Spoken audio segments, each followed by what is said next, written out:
how to download GTA 5 on your PC. So before we get started, just note this down that GTA 5 is a paid game, so you will have to pay for it. So let's get started with that. First, open up any web browser and search for GTA 5 download. So after you do that, just open it up and here you will see Rockstar Games link. Open that link up. Now Rockstar Games is the official creator of the game, so download it from their site. So just wait for it and you will see GTA 5 here. Now tap on buy now.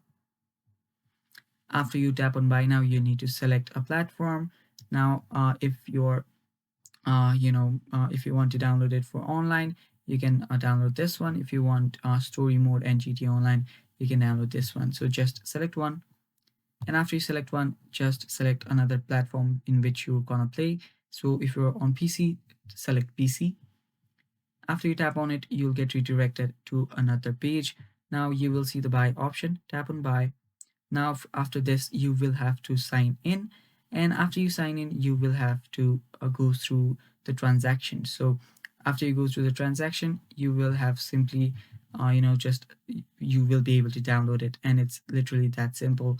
After you do that, you'll be able to download it and you're good to go. So that is all for this video, guys. Thanks for watching. Stay tuned for more, and bye bye.